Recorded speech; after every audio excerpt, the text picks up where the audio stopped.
The Alternative Dig Talk. Real issues, real talk.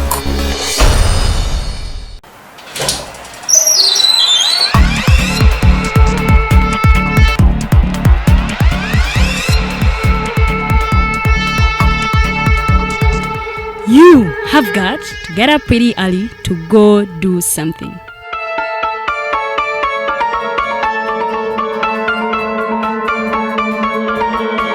We are the Alternative Dig Talk.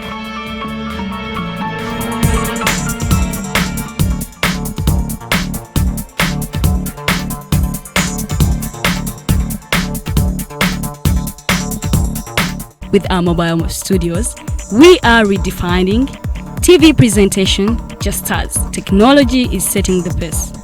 We are blending our approach with fresh, perspectively designed breakfast show, The Mighty Drive, informative and entertainment show, exclusive and live interviews. We President Museveni wadde juzi namulaba apima akawunga kilo 2 tasobola kalya nini bwaba alya kilo 5 oyannema okuliisa eggwanga ne bwe limundekera.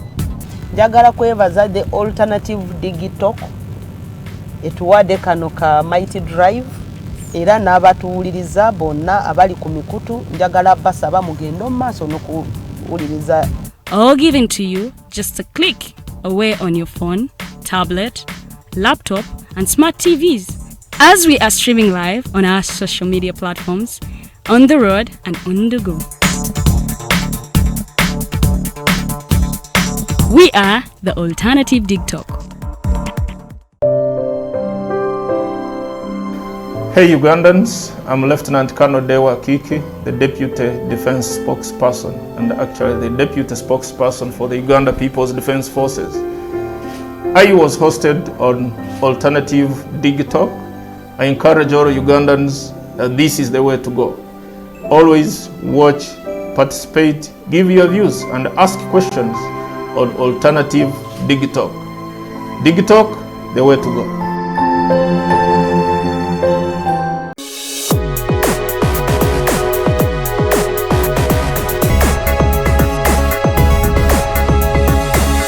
The Alternative Dig Talk. Real issues, real talk.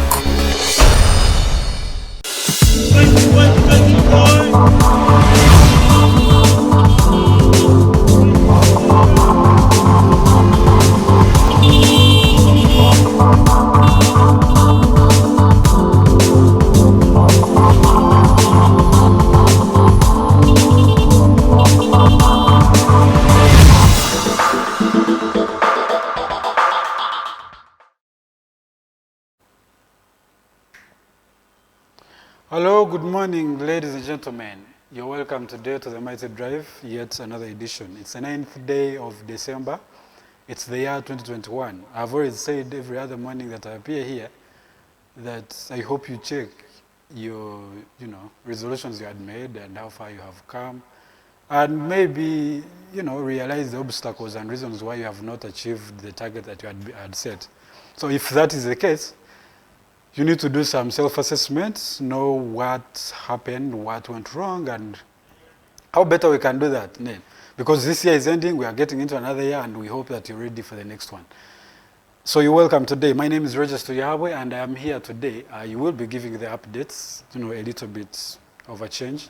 Edgar Matthew is facing a few issues that he is not able to be here. So I'll be doing the updates, and after that we'll be hosting a gentleman who is a representative of the people with albinism in Uganda. He has an organization and he will be telling us how it is like, to grow up in a society that is always prejudicing people with different, I don't want to call them people with disabilities, but I want to say people with different kind of abilities. So yes, we'll have that gentleman, we'll go through that on 3rd, which is I think last week, on 3rd of this very month. We had International Day of People with Disabilities. And, we want to look at what they are going through, especially in the period of the pandemic. Those are people that are usually marginalized, they are discriminated. We want to see how they have, maneuvered through that period and how they are faring on and how maybe the government is helping them. And if they are not, how better can we make it? How can we address the government? How can we get the government to act for this kind of people? Today, in the updates, I want to just go a little bit in. I want to begin with President Museveni. Yesterday, he was meeting the United Nations and giving them the updates on what has been happening in the ADF, with the ADF in the Congo strike, and that whole process. The United Nations wanted to know what prompted Uganda maybe to attack the DRC. What was the process? Was it a due process? Was the protocol followed? Was the DRC informed of the process? Was it a part of the strike? Because as far as we all know, the DRC may not have engaged in that whole process. But we saw the strikes, and the strikes were majorly from the Ugandan forces, UPDF. So they wanted to know the updates, how that was going on, on what basis, did the Uganda attack the DRC. And the gentleman was telling them that, you see, ADF has been there since time immemorial. It had been hitting Uganda. He said it began in 1997. They hit again in 2001. And since then, they've been hitting Uganda here and there. And a number of people have lost their lives in these same attacks. A number of them, of course, engineered by the ADF. So he was telling them that it was just time. The time was due. And as a joint operation, of course, with the DRC, as Brigadier Flavia Biekwas was updating us last week, he said it was a joint force, and they had been in talks with the president of Congo, Mr. Tshisekedi, that name. Yeah, they had been in talks, and it was a joint operation, of course, to make sure that Eastern Congo is put to peace, because it had been going through the same process and same issues. He also mentioned that a lot of people had actually been there, and but the issue had failed them. They had failed to wipe out the ADF in the Eastern Congo. So apparently, the UPDF, together with the army of the DRC Congo, had a joint strike, and that was the reason why they wanted to wipe up. He said that this gentleman had targeted Muslims. A lot of sheikhs had been killed in Uganda. I don't know, because last week or so, Ugandans had been shouting and lamenting over the fact that in the retaliation of the ADF, the Muslims are the ones who are always targeted. Mr. Sheikh Kalevu had been shot dead by the army, or at least state operatives. They have always been alleging that the Muslims have always been targeted, especially on these matters of terrorism and all that. But the president said that even terrorists had been targeting Muslims. So I want to believe that the president has his facts straight. But yes, that is what he said. And apparently, the whole idea was to make sure that this issue is addressed. Of course, he also cited the fact that a few weeks ago, I think it was last month, the ADF had bombed, Kampala. Those twin explosions that happened at Parliamentary Avenue and around the CPS. He mentioned that a number of people had died, and these gentlemen were, the perpetrators of those acts. So it was time was due for the UPDF to make sure that this issue is put to an end. Although we have not received results yet as of whether the ADF was actually wiped out, if it was dealt with, because the allegations that these guys actually might have hit a different location, and they might have mistargeted, but the UPDF was bragging last week that they actually were on target. So we hope that that issue has been addressed. So yes, the president was meeting the UN about that same fact. And in another news, we had Kandiho, the gentleman who is the chairman, the leader of the CMI in Uganda, who had been put on sanctions by the United Nations, the United States of America. Yeah, this gentleman had been put on sanctions. His accounts, those I think that are abroad, had been frozen. And the same gentleman, he cannot be traveling outside. Of course, he can't go to the United States. And most of the times when sanctions are being put onto a government, it means that the allies of that government are also going to most likely follow the same sanctions. So it's also possible that Kandiho cannot be traveling in some of the countries that are allies of the United States of America. But this gentleman came out yesterday and said, you see, he's not moved. He's not moved by the sanctions of the United States. He can't do without the US. Of course, I don't know how that works out for the government of Museveni, because the US has been an ally of Uganda, and we have had a number of interventions alongside the United States. So the gentleman said he's not moved, but we also had the UPDF last week, led by the Brigadier the spokesperson, Flavia Bekwas, was saying that they are disappointed in the United States because they had been allies, that had worked together for on a number of missions and here and there.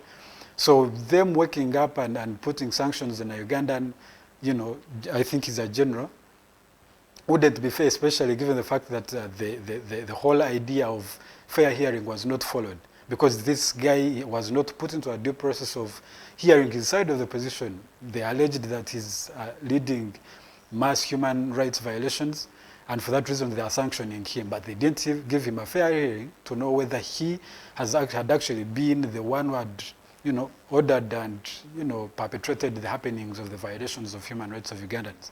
So they said that they are disappointed, but nevertheless, the US went ahead and put the sanctions.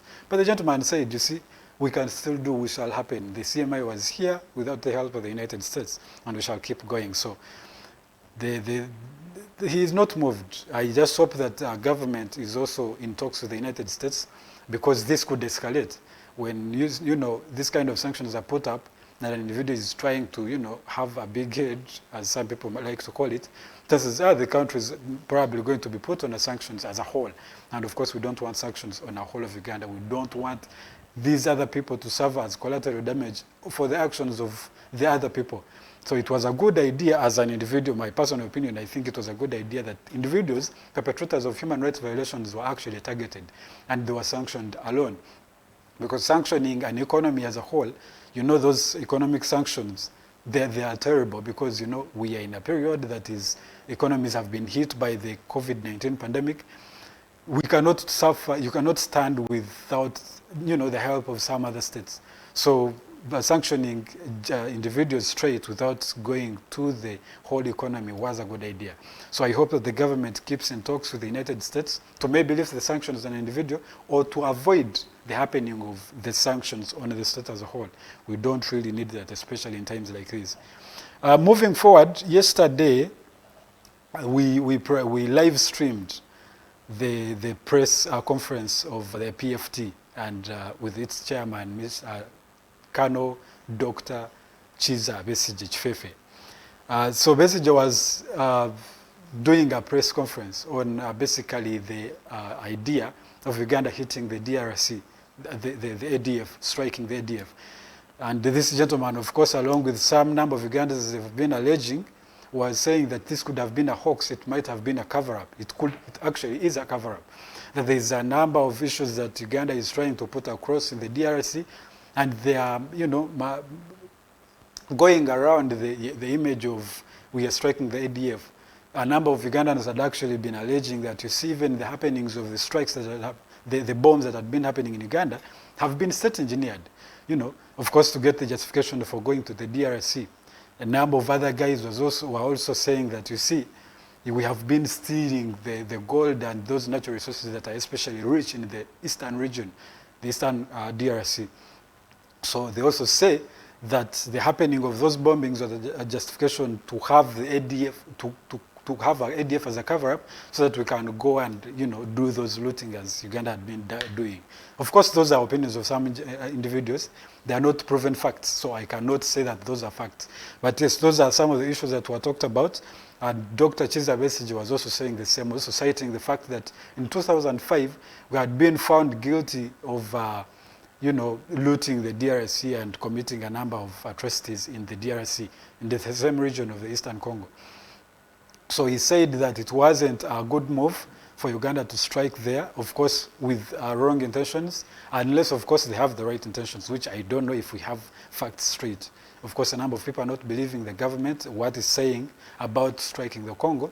But if it's a good intention, I think it's a good move. If it's not, if it's what General, Kano Chiza Besige was saying, it's obviously a bad move, because we don't want to be invading another country because we want to loot their resources. Of course, there are always collaterals. People are always losing their lives, their properties that are lost. And obviously, their collateral damages always, wars are not the best options. And so if we can avoid that, I think we should do that, unless we obviously have a good intentions over doing that. Yeah, that, I think, as far as Dr. Chiza Besige is concerned, that was the highlight. He also congratulated a gentleman who had been imprisoned in 2011. 10 years down the road, he had been in prison during the walk to work thing. Yeah, that gentleman was praised, and Dr. Chizavesi just said, those are the prices we will pay for the struggle. A struggle is not a walkover, it's not a silver platter, it's not a red carpet. You're just going to wake up and say, you see, we want to change God, we want to change the government, and it happens just right up. No, it's a process, and there are sacrifices to make. And this gentleman was an example of what we should be expecting. He was calling upon people who are, who want change, who are always speaking the change, but not, walking the talk. He said, if you want change, we've got to get out there and, make it happen. It's not going to find us in our, comfort zones. Yeah, that's what he said. Also citing about, I think the time is running out, citing about the German elections happened. The chancellor who had been there since 2005 decided not to run again. That was Angela Merkel. She had been the chancellor of Germany since 2005. That is about 16 years now.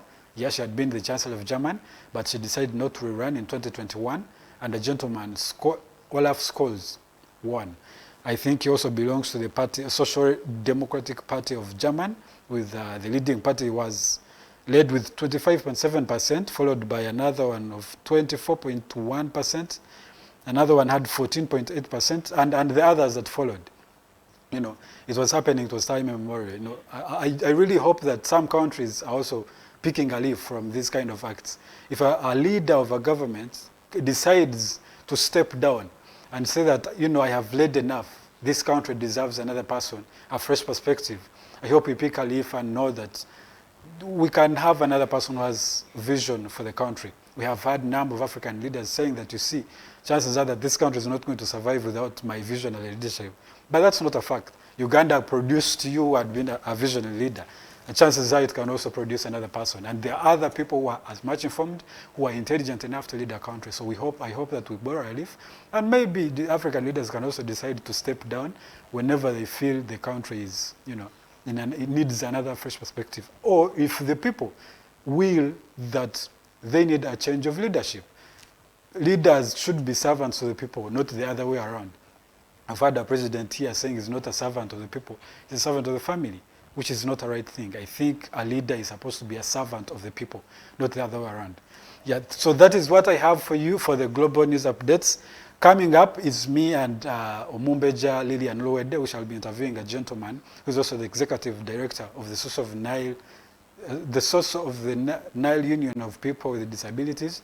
It is an organization that's based in Busoga in the eastern Uganda. And they are also, trying to advocate for the people with albinism and generally the people with disabilities. We want to be talking about how they are faring, how they are living, especially the stigma and discrimination, of course, of how they live and how they look like. And maybe commemorating the Disabilities Week. We are celebrating the 3rd December, an International Day of People with Disabilities. How the people with disabilities have been, cared for, if they have been cared for enough anyway, what the government is putting up, if the laws are in favor of them, if they are anyway promoting, if they are not. And a number of those issues will really be addressed. So we hope that you keep up. In the second hour of the show, of course, we shall have our lines open. You can always call in, you can send a message, ask your question, and it will be addressed right up. That's what I have. My name is Roger Studiahabwe. Thank you so much for tuning in to the Alternative Dig Talk today. We hope to have you in the next 2 hours. Thank you so much.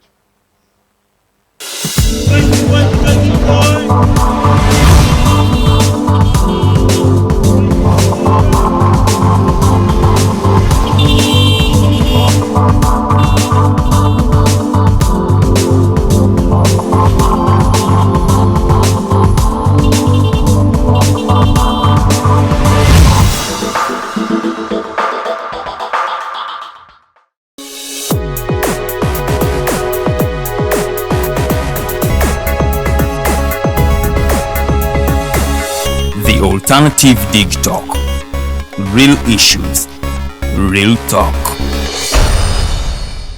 Nze omubejja luwedde Lilian mbaniriza maka gaffe amajja era nga wano tugenda okuba nga tukolera programu yaffe emanyiddwa nga The Voltage gaba amasannyalaze gennyini era nga twogera ku bintu ebyenjawulo omwo nno mwe muli ebigenda mu maaso mu ggwanga, ensonga z'ebyobufuzi n'obukulembeze bw'eggwanga Uganda, twogera ku nsonga ez'abavubuka, eddembe ly'obuntu awamu n'ebyenkulaakulana. Togisubwa buli lunaku olwokutaano eba ssaawa emu ey'akawungeezi paka ssaawa 3 ez'ekiro. The Diaspora Link buli lwakuna ssaawa 11 paka ssaawa emu ey'olweggulo ye program gye tukuleetedde wano ku Alternative Digital Uganda. Tugenda batutunulira embeera z'Abannayuganda, baganda baffe, bannyinaffe zibawangaaliramu mu mawanga ag'ebunaayira. Bangi banyigirizibwa, bangi bakosebwa, bangi bayisiddwamu amaaso. Naye tugenda batutunulira engeri gye tusobola okulongosaamu embeera zaabwe. Tugenda kuba tulaba abo abakwatibwako abateekeddwa okuba nga balongoosa embeera zino eno. Tosubwa buli lwakuna n'omuweerezaawo Nixon Segawa. Hello everyone, my name is Abdulatif and I welcome you to the Hotline Show here at the Alternative Dig Talk as we discuss issues of national importance. Join us every Monday 7 to 9 p.m. and see who will be occupying these seats here with us. Keep it Dig Talk, real issues, real talk.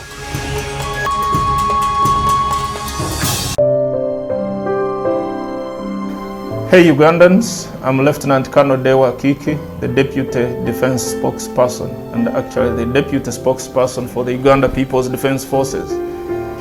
I was hosted on Alternative Dig Talk. I encourage all Ugandans that this is the way to go. Always watch, participate, give your views and ask questions on Alternative Dig Talk. Dig Talk, the way to go.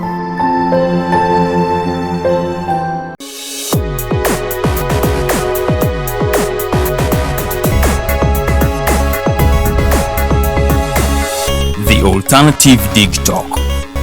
Real issues, real talk.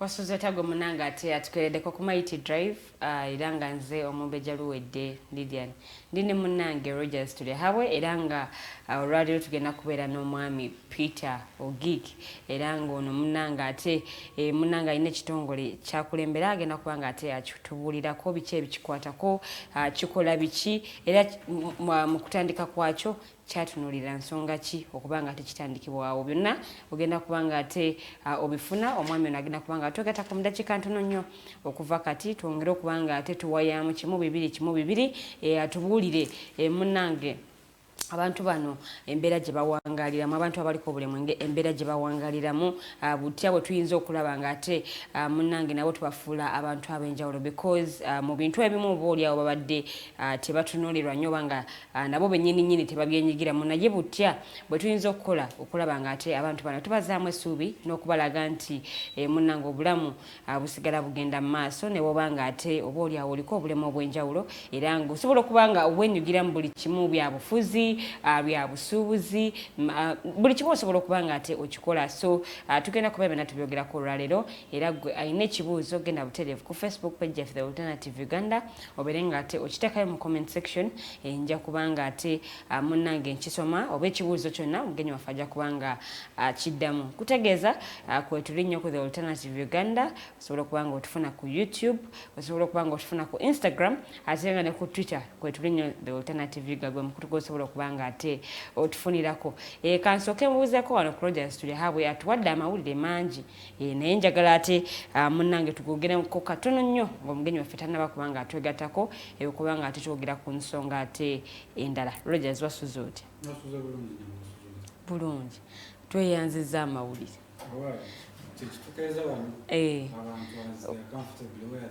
we have to wake up and make sure that we have an informed citizenry, people who are making informed decisions. And we are really, It's our job. Okay. Yeah. Webale gasaka.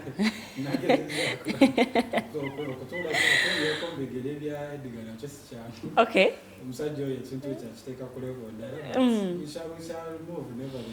Okay. Bitambudde bitya. We are fighting the economy, especially now that they are telling us there's another variant of the COVID-19. Of course, as other people are also calling it, another cover-up. Omicron. Omicron, of course, the variant of COVID that is coming. So I don't know. So far Uganda waliwo cases mekana ko mukulaba nga cases mwenda. I have not really followed up, honestly speaking. I do not know how many cases we have. But either way, I want to also attribute the spread. It's probably going to be because some Ugandans are choosing to be conservative, to be rigid. They're sticking to the idea that either this is not there or it's for testing. The other day I was taking my jab last Sunday. Some people were saying that, you see, one time I went to the doctor and the doctor was telling me that, you see, this is a testing period. The medicine is not officially proven. It's for testing to know whether it's going to work or not. So either way, we are working as test, whatever. And most of course, of the times when you're taking that jab, they are giving you that form, consent form. You have to sign it so that if things backfire, the other people are not liable. So, but signing, yeah, naka signing akapapula munaya. Atofuna jab ngatoka signing. Of course, to survive. Naka signing. But I also want to call upon Ugandans, as you know, at the end of the day, this is your life, and your family is probably depending on you. You could be a mother, your brother, you have a family that's really looking up at you. Nalabaludi Human Rights Commission nga nabo bagamba nti bannayuganda abamu bali bagaana okugemebwa olw'ensonga bagamba mbuli lino ddembe lyabwe obutagemebwa baddembe okubanga bagemebwa COVID-19 oba tebagemebwa naye kino kiteeka obulamu bw'abalala mu mateeka. Exactly, yes. But also bw'aba bagenze kubitwala mu mateeka, the law also says that as much as you enjoy your right, make sure your enjoyment is not infringing on another person's right. So okugamba nti nze tebajja kungema kubanga ddembe lyange okugemebwa oba obutagemebwa nze nino salawo. Okay, ddembe lyo. But you also going, if it happens, ogenda kuba spreading that disease to other people. Yeah, so it's not fair, honestly speaking. So bwelibeera at ddembe, it's also my right that you don't siga bulwadde, so either you have to be vaccinated. Nenga bannayuganda tugende batugeme bannaye ekirwadde kya COVID-19 kiri serious. Katate waliwo ne ka variant akapya tetunaba kategera bulungi naye ate nze nkubira omulanga buli munnayuganda ali eyo genda bakugeme munnange okusobola okulaba nga tukendeeza ku nsaasaanya y'obulwadde buno n'okusobola okulaba nga ate ffenna tusigala nga tuli bulamu era nga tukyakolera ddala emirimu gyaffe. Bwe tweyongerayo mawulire amalala. Kano ka variant akaze travels how many times than the other last variant, so it's more dangerous actually than the other one. Yeah. Tubadde tukaba COVID-19 naye ate kati waliwo akasinga ku kalyokamu. Okay. Katusoke mawulire ekyamalala g'olina waawe. Amawulire amalala twabadde tulabako mukulu president ejoya meetings in UN nga bamubuuza ku nsonga za striking the IDF in Eastern Congo, and of course was clarifying on the fact that, you see, what has happened is something that had been in talks, because they wanted to know that whether the government of Uganda had actually been in talks with the government of Congo. Because whatever strikes, some videos that they provided, they were, showing only the strikes from the Ugandan UPDF. So people were skeptical as to whether this was actually a joint kind of operation, or Uganda was actually, like, okugenda in another territory.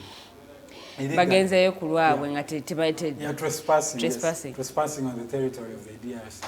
So he had to clarify and say that, you see, this was, for the people. It was an urgent operation. Okay. Tweyanziza nnyo Rogers tuli habwe amawulire amalala.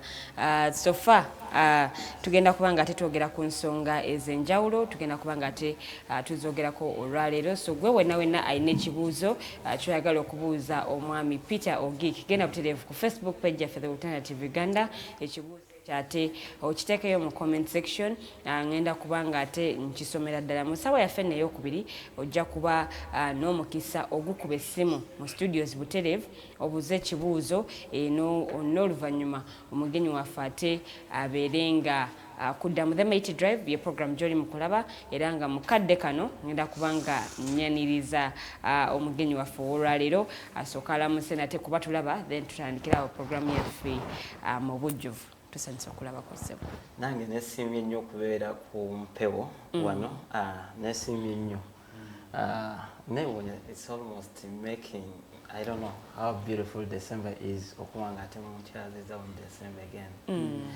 Mwebale n'empeereza amanya n'eddoboozi nze Peter Ogik nga nkola n'ekitongole kya Source of the Nile Union of Persons with Albinism nga Executive Director. Okay. Nga kirungi nnyo ekyo okuddamu okukyaza era mu December still. Almost the same dates. The last time was December. the last time was December, so even this time is December. Era nagenza okulaba mu feed yange later 1 year post nga oh wow what coincidence. You're always closing the year. Sure, exactly. So how are you doing as a person and the organization SNUPA that you represent? Wow, I think bingi bye tuyinza okuba nga tusharingako naye kaŋŋambe gubadde 50-50 since bingi bibadde bibeerawo COVID-19 akosezza bangi nnyo kimanya akosezza buli omu naye gena olaba persons with albinism already baali bakalubirizibwa mu mbeera eri before then COVID-19 ate yayongera okubanga nate akolera ddala embeera ate okubaira enkalu ennyo n'okusingako nga wekyali. Okay. But tetutudde tugezezaako okulaba nti nedda ebintu tugezaako okubanga tubiza mu nnomo okulaba nti at least abantu baffe tebakosebwa nnyo ekyokulabirako basobola okuba nga bayitamu. Kantandike ne COVID-19 naddala yasookera ddala weyatandikira ddala twanda lockdown jjukira one of our workers organization munnanga atulaba era atuwuliriza SNUPA oba Source of the Nile Union of Persons with Albinism kitongole ky'abantu abeeru abalala bemuyitanga bannamagoye nga tulwaniridde embi lyabwe naye nga tetukomye okutukola ne practical services omuli okujjanjaba ensusu skin cancer omuli n'okumuziyiza prevention nga tugenda at least buli district okubanga after every 3 months tugenda ne tugira era ndowooza after this show tuli kutegeka kugenda mu Western Uganda mu refugee settlement Nakivale tugenda tutambula eggwanga lyonna nga tugezaako okubanga to preventing a cancer ne tuyamba ku ssomero ne tuyamba yes ku ssomero kati weesanga nti ebiseera bya COVID-19 bino ebintu byonna byaggalibwawo ekitegeeza abaali betuwa ebizigo ne tubanga tebakyasobola kubanga batuuka nabali naffe nga tetusobola kubanga tutuukayo ekitegeeza ne babanga bakosebwa era ne cases nyingi nnyo eza cancer ne zeeyongera era by the paka kati tena kubanga reducing at least kale buli mwezi tubeera koko ne betukola surgeries out of that betuyita as impact of COVID-19 yasinga kubanga ereeta mu bulamu bw'abantu abeeru oba betuyinza okwetanga bannamagoye wetudde ebyenfuna abantu baffe abasinga baali kaŋŋambe beekolera kebakolawo kebalya most of them they are not in those call a job that maybe afuna just salary every month etegezanga maybe the only way jainzo kwanga afuna musente kutambuza ugoyi mukatale and other means nekati lockdown yewe yagira bukapito bonabona ne bulibwa kala ate ne kitegeza nti ne baddayo wansi nnyo tuga nolabira ddala ng'embeera enyigiriza mu ngeri ey'enjawulo. Yes. But SNUPA does the economic empowerment as well as advocacy for health. Okay, one is if it does economic empowerment. Yes. Another is especially for skin cancer. But in the period that in the lockdown that you know those healthcare has not really been to stand. Yeah, or not. Have you been providing surgeries? Do you provide them for free to these people? Yes, of course. These surgeries are so expensive.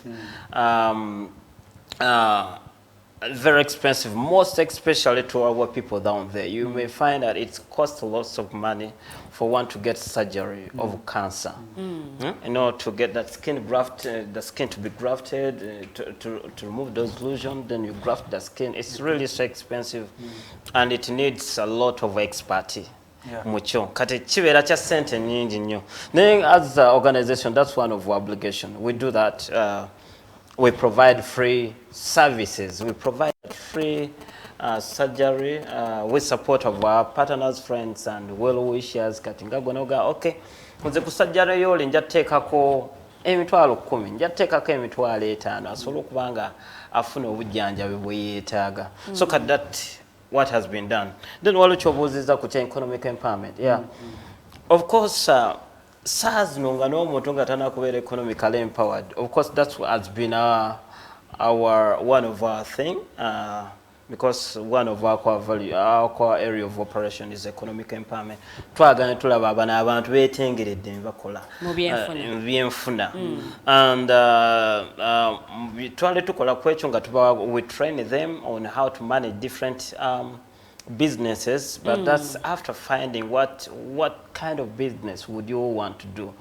Tetukusalira nti twetaaga okole business eno naye oluvannyuma lw'otubuulira nti I think nze neetaaga kaduuka kakifenge ekitongole kye tukola tukutwala mu training business management or business yo nagimanaging otya temubawa capital njagala dduuka nekuweerawo nedda tusooka ne tukuyigiriza how are you going to okay yagadde dduuka naye weetaaga okubeera ne discipline your finance discipline engeri gy'onooterekamu sente ze engeri gy'onabbalansingamu ebitabo kati ng'ekitongole yes tumala ne tukuwa sente ezo entontono of course tetugiving millions of money ne as a wetukweze sente then startup capital after training you then tandiko monitoring how are you using that money so we give you some percentage of money wetukuwa then on top of that money tukuweera oyinza okusaba something like another grant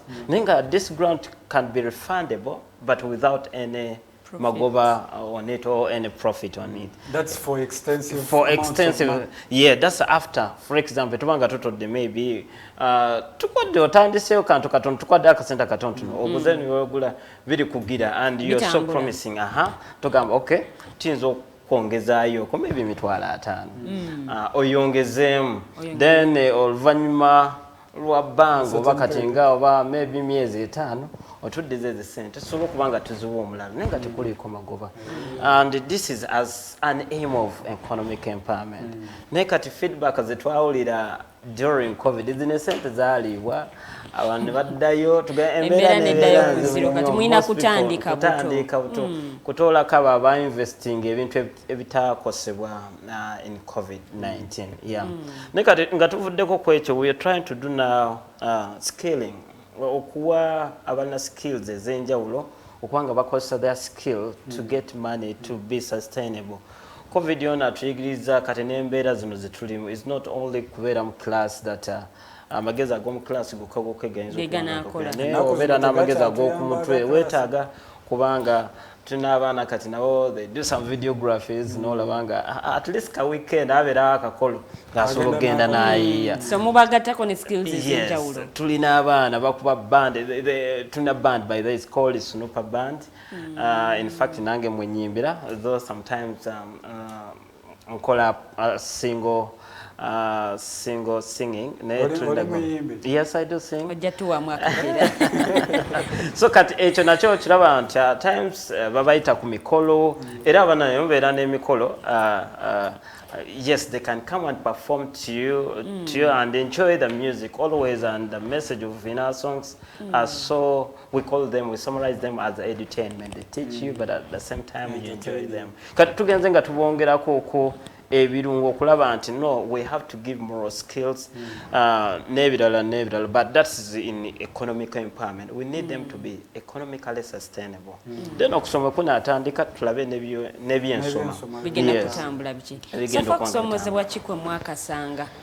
Wow, okusomozebwa okunene kwe tufunye COVID on affecting abantu bandi nnyo omuli n'abo abaali batukwatirako mu ngeri omu ebendala kati neweesanga nti ssente zaasalikako nnyo programs endala ze twali tukola ne zitandika okuba nga zikyuka olw'okubula ssente n'abantu abalala ne batandika n'okuba nga baggwamu essuubi in fact kubanga embeera yali etandise okubanga eyonooneka then ne tudda mu kusoma abaana baffe baakosebwa nnyo mu kusoma because first of all bateekawo omuggalo gavumenti yatandika okuba nga basomeseza abaana ku mpewo that's online like television oba radio ate nobu printing there are some printing ze baagira kati fe abaana abasinga we are short sighted in fact persons with albinism abasinga tetulaba wala so kati onoolabanga yatukalubiriza nnyo ate si bonna nti balina tv nankwadde radio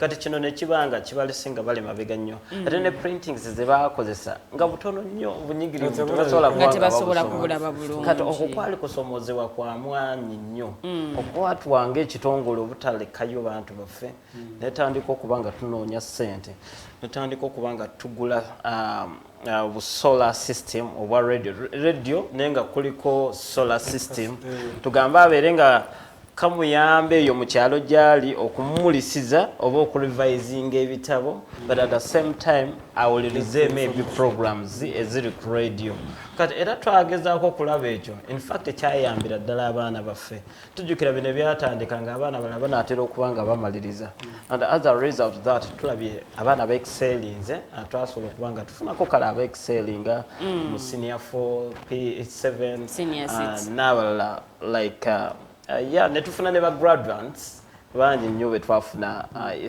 think last year twafuna ogw'omwaka gwe twakyasinza okubanga abaana abeeru children with the students with albinism nga babeera bangi nnyo nga bagraduating I think over 5 something like that bagraduating mu institutions ez'enjawulo mu challenges zino government reached out because it's a number of issues. About economic empowerment, because of course, not leaving behind the issue that they are always being marginalized around. Is the government helping in any way? Wow, as per se, there is no specific thing that government maybe has done to address some of the needs of persons with albinism. Okusinzira COVID.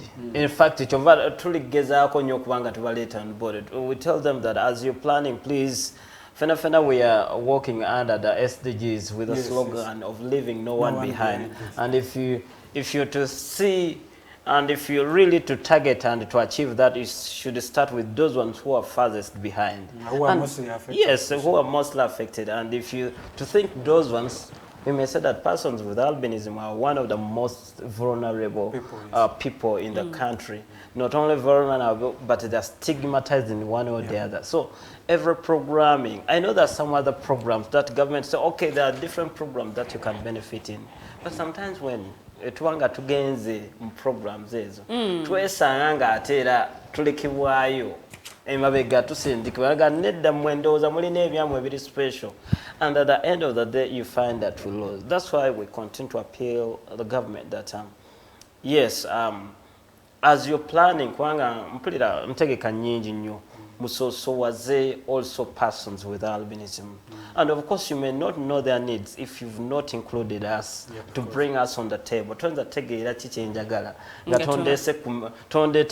tontadde ku mmeeza kubuulira kiki neetaaga. So the only way you can understand more of our need, please let us be invited on the table. We discuss on how better we can be supported, and in that way we think that we'll be able to get what we need to be prosperous. But n'okubanga tubeerako n'ettaffaali lye tuteeka ku ggwanga lyaffe, because we all can contribute to the development of our country. Yes. Azimu ku challenges zoyogeddeko esookedde ddala otunulidde nnyo COVID-19 ono obutya bw'abakosezza. Naye tukkiriza nti COVID-19 waliwo ebirungi byaleese n'ebibi byaleese. Biki COVID-19 byakoze eri ggwe oba n'ekitongole ky'okulembera ku ngeri gye mukolamu emirimu gyammwe? Ebirungi byaleese mu the positive way. I think COVID-19 tuyambye introducing the modern world. Ekyokulabirako now kati tutandise okubanga tulaba first of all it displays the potential of each and everyone. Abantu abasinga bonna bali bakolera waka. Okiraba jukira ffe person with albinism tetwetaaga nnyo kasana, tetwetaaga nnyo kubanga tutambula nnyo because we miss that melanin. Naye kati COVID-19 yalaga that even when I sit at my home I can do fairly. Okiraba tekyetaaga that I need you need that somebody who will be moving here and then. So I think it helped to display our potential and to show that everyone is vulnerable in one way or the other. Yes, so since we are all vulnerable, we should also think so much for those or everyone who maybe is in a vulnerable state. Naturally, I think yongedde otuggula amatu n'okweyongera okuyiga ebyetaago eby'abantu ab'enjawulo mu ngeri ez'enjawulo n'ebiseera eby'enjawulo. So for example, ekyokulabirako abaana kale basomera waka and this is like introducing Uganda to online studies. So kitegeeza abaana baffe n'abantu baffe tulina okuba nga twongera obayigiriza skills ezokozesa laptop n'ebyuma bikalimagezi. So in case ebintu bino in future byapeninga bibeera tebitukosa nnyo. In fact bino byongera n'okuba nga bi providing opportunity omwana n'abeera nga ali wano nenga ali kusomera London, n'abeera nga ali wano nenga yafuna ekifo ali Bangkok oba nga ali kusomera New York. So kati kino kyongedde okuba nga kitulaga that and we are in the global community whereby we need to invest more in technology skills to our people. Then in natural I think natural chetwize, and this has been an evidence to us that government yetaaga okubanga eyongera okwongeza okulongoosa ebyobulamu mwaso to include the needs of persons with albinism in hospitals. And this was an evidence nga tulabya nti abantu during the lockdown they were not able to come and pick the sunscreen lotions. And as a result of that, we got high cases of skin cancer. So, singa bino ebintu, because lockdown we at least bali bakkiriza abantu to work within their districts.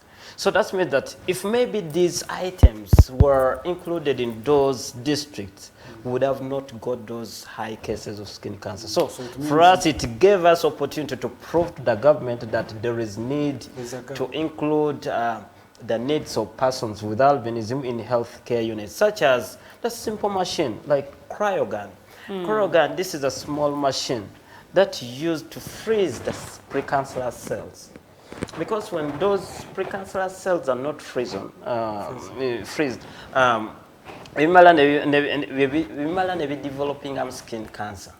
So kati atenga bino ebyuma oyinza okwesanga nga bitono nnyo n'okubanga tebirimu. In fact ife abasooka okubanga tukireeta okubanga tukikozesa, and I got that role model, that study oba okuyiga okubanga tubikozesa from Tanzania, because that's one of the system gye bakozesa okubanga ba preventing skin cancer. So katusaba government singa ebeeranga bino at least at the most buno obuntu okubanga babusupplyinga bwasi bwa sente nyingi bwa million nga 3 you can get those things neba nga be preventing a life. Then ekirala okwongeza ku dermatologist officers. Now imagine baveeyo nena gye bali ne bajja ejjinja to get dermatologist services. Actually have those So we have few of them. We have very few in Uganda. How I wish that we have, you know, at least every district, let's say that at least every district okwanga erina dermatologist officer, we would reduce these cases of skin cancer. So I think, yeah, I think the only thing that one of the things that I would say that we've learned from COVID, it has helped to display and to prove our case for demand of improve in health services. Because if these services were there would be no high cases of skin cancer.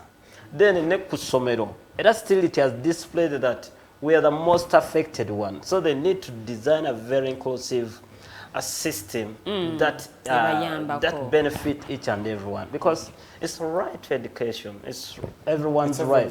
By the way, and if you don't provide, and let me speak to you, to a listener, maybe you have a child with albinism or a child with disability. If you don't take your child with disability to school, you're increasing the vulnerability of that child. But when you take that child to school, that means that she or he will be independent. And now is able to contribute. It will be a burden to you. Right now, I'm not burdened to my parent. I'm not burdened to my family. In fact, at times I'm the one again contribute. So that means that when you take the child to school, you are empowering that person to become self-sustainable. So we need government to enter in providing a very inclusive system to each and everyone. Because now, if, for example, I'm burdened to my parent, they're there to take care of me. That also means that my parent also will be a burden to the government in the long run. They will not be working, they will not be doing productive work. And in long run, we'll see that it will be a big burden to the government. But if all of us were self-sustainable, we'll be working together, we'll be able to develop our government. That's why I said that it's very good to design a very inclusive system that will allow all of us to go to school. Okay, thank you so much, Mr. Peter. Munange ndozate isawa ya fene soka tugenda soka tujiunzikire one ebisonga zageddeko nsonga nkulu nnyo akalowooza akawadde abazadde n'abazadde nabo ba contributing ekinene nnyo okulaba nga ate abaana bano munange nabo basoma basobola okuba nga ate nabo babeera basobola okwetengerera mu biseera ebyo mu maaso baleme kubeera nga ate badepending oba oliawo ku bazadde ate muzadde nawo depending ku government, then ne government nagikubira omulanga ku nsonga y'ebyobulamu, nsonga bajongeremu nnyo amaanyi okusobola okulaba nga ate esobola okuketaringira buli omu asobola okuba nga buli muntu agenze mu ddwaliro okusobola okulaba nga ate munnange afuna obujjanjabi oba afuna services z'abayeetaaze. Tugenda kuba nga ate tuwumulamu katono nnyo tukoma mu ssaawa yaffe ey'okubiri twakajja tukuze olunaku lw'abantu abaliko obulemu oba the persons with disabilities. Agenda kuba nga ate atubuulira olunaku luno we lujjidde munnanga ate biki ebibadde bituukiddwako yabaffe biki ebyetaaga okuba nga ate bikolebwa oba byongerwamu nnyo essira bwe kituuka ku bantu bano ate munnange abaliko obulemu. Tugenda kuba tuwumulamu katono nnyo tukoma mu ssaawa yaffe ey'okubiri temuvaawo.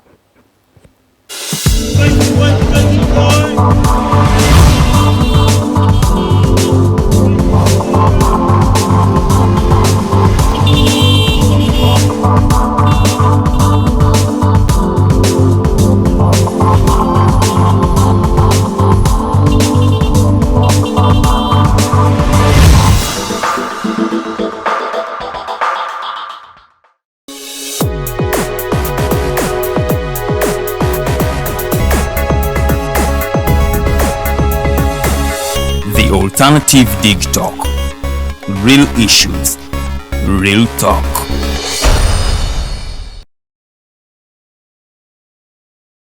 Nze omubejja luwedde Lilian mbaniriza maka gaffe amajja era nga wano wetugenda okuba nga tukolera programu yaffe emanyiddwa nga The Voltage gaba masannyalaze gennyini era nga twogera ku bintu ebyenjawulo omwo nno mwe muli ebigenda mu maaso mu ggwanga, ensonga z'ebyobufuzi n'obukulembeze bw'eggwanga Uganda, twogera ku nsonga ez'abavubuka, eddembe ly'obuntu awamu n'ebyenkulaakulana. Togisubwa buli lunaku olwokutaano eba ssaawa emu ey'akawungeezi paka ssaawa 3 ez'ekiro.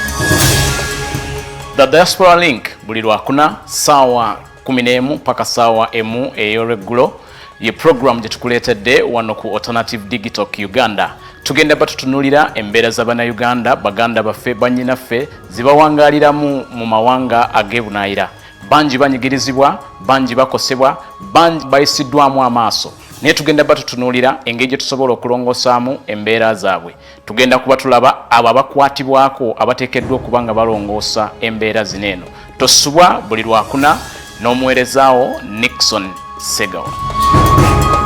Hello everyone, my name is Abdulatif and I welcome you to the Hotline Show here at the Alternative Dig Talk. as we discuss issues of national importance. Join us every Monday, 7 to 9 p.m. and see who will be occupying these seats here with us. Keep it Big Talk. Real issues, real talk.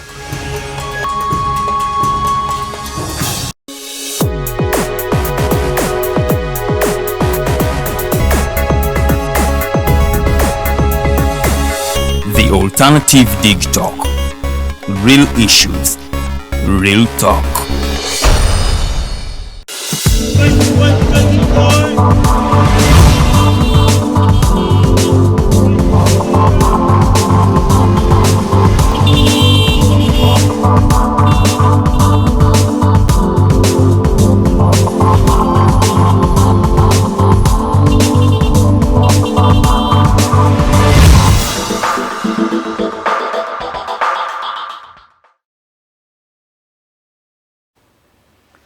You are very welcome, our viewers, today in the second hour of the Mighty Drive. My name is Roger Stodihawe, and together with Lillian Luwede Omumbeja and Mr. Peter Ogik, we are here to discern the whole issue around people with special needs, how they are being helped, whether the governments are doing enough, and the world as a whole, is it even responsive to their needs? Because of course some of them are special, they need some kind of special attention.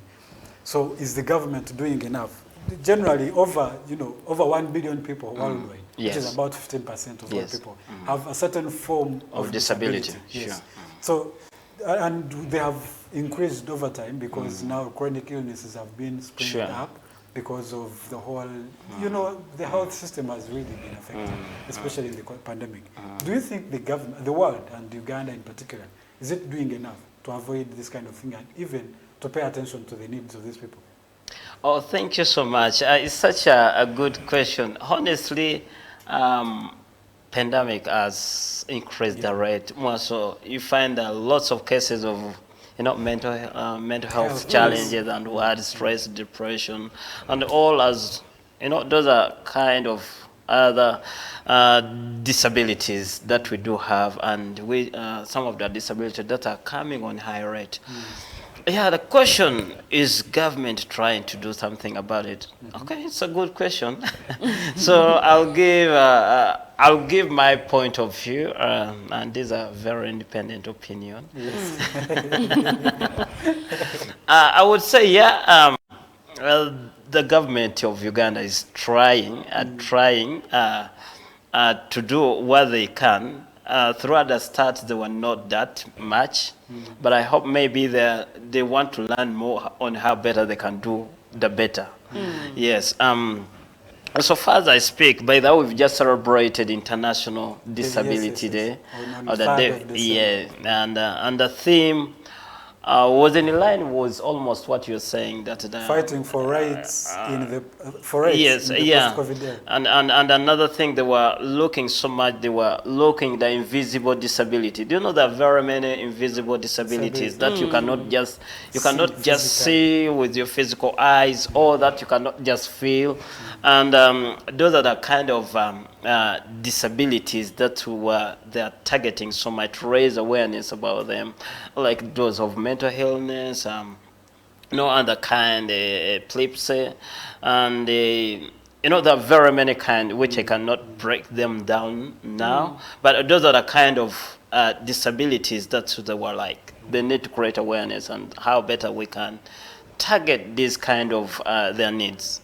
What I can say so far, what government has done, of course, they've just passed a new law, what is called a Disability Act 2020. And in this act, of course, there are very many things concerning the rights of persons with disabilities. And my prayer is that, okay, we thank you for passing this bill, but we pray that shouldn't remain in the act just when it's not in implementation. By the way, worldwide, Uganda is known for making very good policies. In fact, they're so good, but the problem coming with the implementation. In fact, they are made, but they are not implemented. In fact, the implementers trade. Sure. In fact, when we go overseas and other countries, you find that they copy and paste the Ugandan, regulations and acts regarding disabilities and other things. And you find those countries are doing further good than we. So the problem is, in fact, the problem is the implementation, the regulations on how these acts will be implemented so that no one is left behind. Yeah. So you'll find, I thank His Excellency that there were some funds that were given to persons with disability, but these were very little money. Those were not able to compare the top population. 16% of all people. By the way, that's what they say according to that census that they carried. They say that we are 12%, but to me as Peter, I think it's beyond that, because when you try to see that census, they measured so much in 4 disabilities. That means albinism was not there, epilepsy and other kinds of, they were not there, and yet the invisible one they were targeting. And the question they were asking: do you have difficulty in seeing? Do you have difficulty in movement? Do you have so they were measuring in the 4, like seeing, the deaf, blind, and so these are those ones are the one which concentrated 12.4%. So that means the reality almost maybe may be going to about 16% of Ugandan have at least, that's assumption, that have at least a certain form of disabilities. That's why we need government to come and act that whatever is in this act of parliament should be implemented and well planned, and these people, we need to see that each and every one are brought on board. You see, even during the COVID-19, at first persons with disability were not thought of. They were not in that COVID task force committee, and yet we needed somebody to be there to present our issues. You're talking about social distance. How about this person who uses, who uses a guide, who is visually impaired? He uses how will it be able to do that social distance?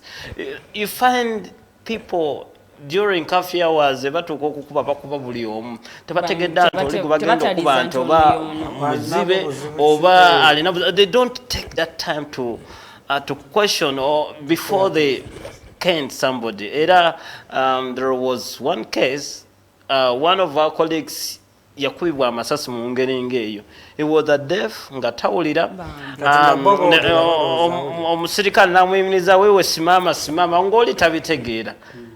Kati nabeera misunderstanding, with assume nti maybe oli tali kumuwa kitiibwa oba kuwulira, okiraba naye nga n'amukuba essasi, okiraba. Kati ekyo kiri nti sometimes abantu baffe n'abakuumaddembe ne bekikwatako tebatutte nnyo kaseera ku understanding that maybe before I act I should first question, I should use what reasonable accommodation to find out what it are corresponding. Is it alikunyomolo oba alikola ki, so that byonna byemukola bibeere nga bitargeting. Wetudda mu COVID relief, wetulaba abantu abatargetingibwa, simanya abaweebwa zino sente za prime minister. Persons with disabilities, they were not so much frontline. I think it was that maybe if I was single, just imagine now a person with albinism, eyali akola kati takyasobola kubanga agenda okukola naye lwakuba tali under categorized those people newesanga nga tagize. Jjukira omusajja ali ku kagaali takyasobola kubanga agenda ate ng'alina family, olowooza abeera n'abeera wa kyekiva tusuubira that maybe government erina okubeerako extra sensitive mu bino ebintu ebirala when they are deciding, when they are doing. Naye okusinziira ku mateeka, that's good, and twebaza ezo ssente ze baayongezezzaako. Tusuubira nti maybe ziyinza okuba nga ziyambako abantu baffe okuba nga beekulaakulanya, ne still we need more. Sizeezo tuzeetaaga kuba nga ate nfuna ssente z'abaliko obulemu bwokka, because other than being nga siri ng'otoddeko disability, I'm a youth. Neetaaga okuba nga nfuna essente z'abavubuka, but in most cases ogendayo ne weesanga ate nga baga no genda eri ne batampa chance. Other than okubeera a youth, ndi muwala ndi mukyala, Ochira kati neetaagisa okuba nga benefiting ni all okusinziira ku ekyo kyendi at that particular moment. Tetuteekeddwa kubanga tulekebwa mabega in any of the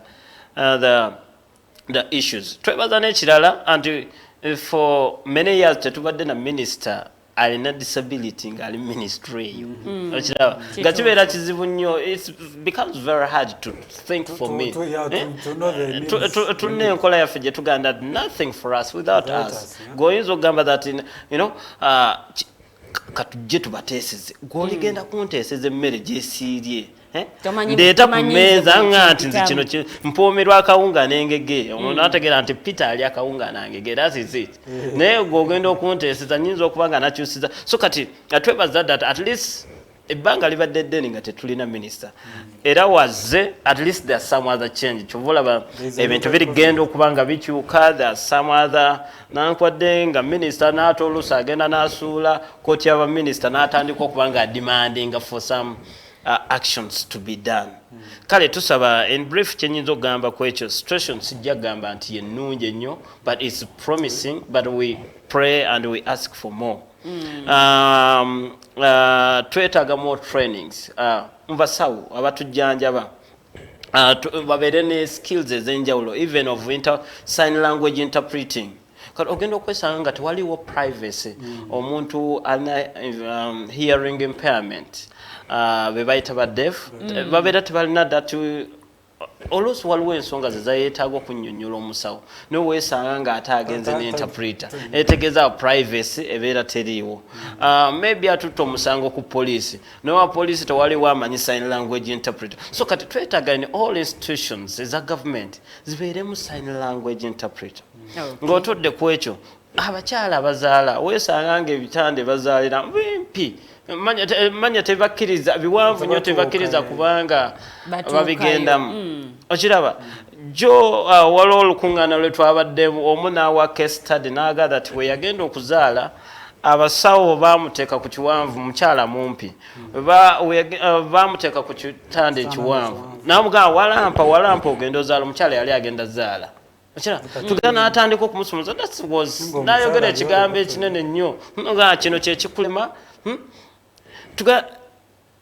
nga abasawo abalala boogera ebigambo ebizito nnyo bye tasobola kubanga tufulumya ku mpewo naye nga this is tumanyi waliyo ebitanda ebiri adjustable ng'osobola okukissa wansi ono omuntu n'abeera ng'agira obuntu obutonotono butwetaaga by the tugenda cramps wesanga ebifo ebisinga they are not accessible so nga singa bino ebintu bibeera accessible yes twebaza certain banks zitandise okuba nga ziteekawo ramps omuntu n'asobola okuba nga atambulawo naye ekisinga okunsanyusa nti n'abalala n'akwadde abataliiko bulemu nabo babunyumirwa so let's do it wetuba nga tubukoze kibeera omuntu yenna n'asobola okubeera abeera accessible in any information so ku ekyo ngamba that baligezaako tuligezaako okubanga tubayita kutolako kati mechanism gye tuli okozesa si yakubavunaana kati tuli kubayita tubasomese how better can we be supported. Okay. Yes.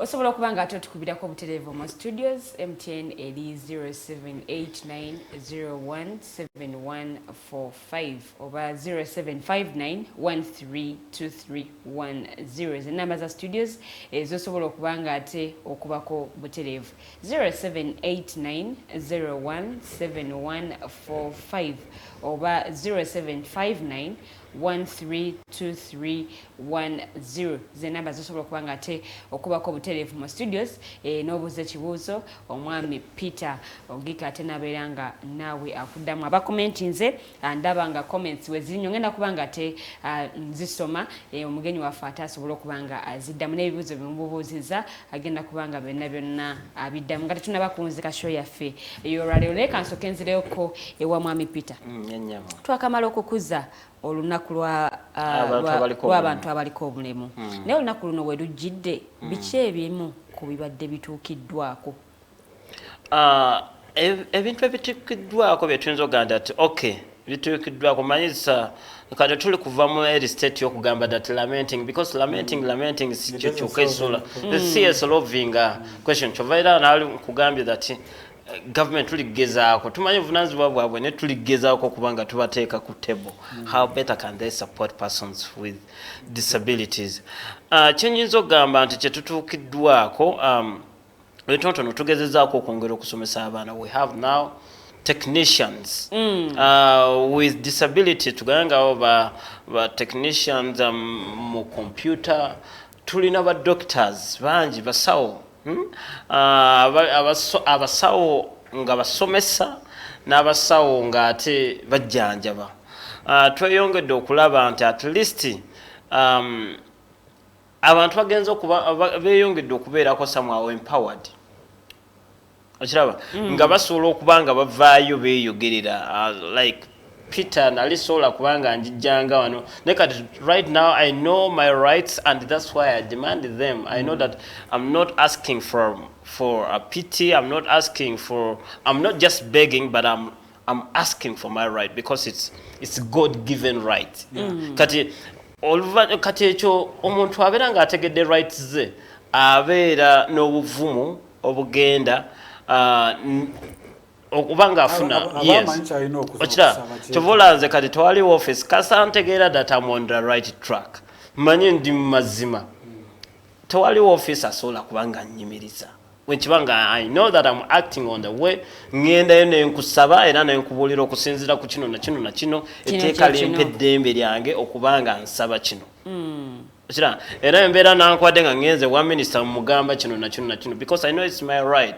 Wabeera police office in case agezaako kubanga agira so kati awo at least kyeŋŋamba nti kyetufunyeeko okwo abantu baffe tugezezaako kubanga tubayigiriza eddembe lyabwe n'okubateekamu obuvumu bw'okubanga nate bakola ki okuyimirira and ask for their right. Kubanga we all knows that of course tumanyi waliwo abakyaliyo naye tumanyi that bano abantu baali babasibiranga emabega. You find persons with albinism n'abalala and other disabilities ngo olaba bali mabega nnyo nga tebabakkiriza n'abagenyi ne bakyala nga tebabakkiriza babakweka mu mayumba. But it's trending at least slowly by slowly. Okiraba disability, yes, discrimination of course tayinza kuvaawo mangu, but at least there is little change. Twali tetulina opportunities zijja kumpewo to activate our issues. But now we have at least opportunity, and we thank you so much to think about persons with disabilities. Okay. Yeah. But the jagala kubuza ku SNUPA as well. Muina form of mental health, especially lockdown or tubadde. Those people have been affected in some way or another. Very much. Do you people have some kind of mental health? Yes, as a reason to deal, yes, to deal with those things. In fact, during lockdown. Abantu ebabagala ennyo those mental health issues zavaayo abantu batandika okubanga beeraliikira nnyo n'okutya kubanga mulimu abalala balowooza that enkomerera abalala they thought that they were going to die. So as organization etandikawo kubanga baali tebatukkiriza ate nga abantu betulina abalala bali mu kyalo they don't have those smartphones kati twakolanga nga we do phone conferencing okusobola okubanga waliwo abalala betwakolanga individual naye abalala ne tuba connectinganga ne bapya baabwe basobola otegeera yes you are distance but you can be at one place in heart and in spirit nosobola okubanga mu discussing ebintu ebyenjawulo then n'abo abali traumatized nga tuna unit eyagezangako okubanga ekola ku ekyo. In fact zino services tezaakomanga ku gundi persons with albinism bokka but ne other disabilities nga twateekawo those services okusobola okubanga tubayamba. In fact yenze yali in charge kubanga nga ntoddeko ku ekyo era ndi kansala tusobola okubanga tubudaabuda ku bantu abaali bayita mu mbeera ngeyo naye nga many were so much traumatized mu mbeera eyaliwo but we thank God we went twagiyita we went through it. Also nakano katwalireko Do we have emergency preparedness kind of, for people with special needs? Ngabo this is going to happen. This form of disability is probably there. In times of emergency, there's this kind of service that should be responding to that. In fact, emergency, this is bigger than that. I thank you for bringing that. This time also ndoza kino mbadde sikyogedde but era nkola ndipo as ndi ku kitongole kya NDIP, that's the National Union of Disabled Persons of Uganda, kitongole kitwala abantu abaliko obulemu. In many times we were not so much targeted in most especially mu bintu nga bino ebyetaaga emergency. Kati kantoleko kawo nkuzeko kati nga for example abantu ngebududa tumanya nti ebududa kasese waliwo gundi zitero okugwawo naye kati zino zali our persons with disability kubanga gwolina gundi ebigere byosobola okudduka naye katona yeewalula gana amazzi gabakolanga batya ono atalaba okiraba era kino ekintu kyatuuka okubanga tutandika okubanga tuengaginga n'aba disaster preparedness okulaba that no ku community as a persons with disabilities we need to be there and we need to be targeted. Era netwakomeeyo twatandika okubanga tugendera ddala ku district okulaba that committee kubanga ezo gundi zigenda ddala ne ku district level okulaba that our committees as person at least kubeerako representative wa persons with disability kweyo team ya disaster preparedness okusobola okubanga bataasa abo abeera in that kind of emergency kubanga for example ekintu kirigenda kugwa you need to communicate to a person who is visually or who is maybe hard of hearing. You need to communicate or to do some sign or to do what that maybe there's something that is going to happen. Maybe this is the type of relief that you may need to get out of the danger. Tebadenga one tutandise in the talk and at least there is that positivity. They were not knowing all these things. In fact, they apologize for have not included us at the first step, but they're trying to do. Then we took that, for example, chinecha COVID echivaddewo. What was like that? Echintu echivaddewo oko. At least waliwo nga SNUPA tulina kye tuyita severe hardship funds nga zino funds zaateekebwawo okuyamba abo abali mu very severe hardship conditions zibeera zireeteddwa embeera enzibu ennyo maybe like kati nga covid n'embeera endala eyinza obutabeera covid for example oli ayinza okubeera n'akayumba k'empewo neekakuba n'abanga tanaakutandikira kati zino essente zo ziriwo za kumanaginga emergencies ezibeera ziguddewo on persons with albinism era kize in fact twebaza katonda that we had started on this before even covid kubanga walingawo cases zali zogenda okulaba ng'omwana omusajja murapinze because of the myths and misperceptions omwana muto is going to become also a mother nga tanna mbeera zonna kati netandika okubanga tujjawo n'enkola ng'entoga okay tulina okubayirawo kooko ne ssente za emergency okuyambanga people in this kind of severe hardship situation. Kati covid we yajjawo ne tugyongezaako era ne tubeera ne kye tuyita covid relief.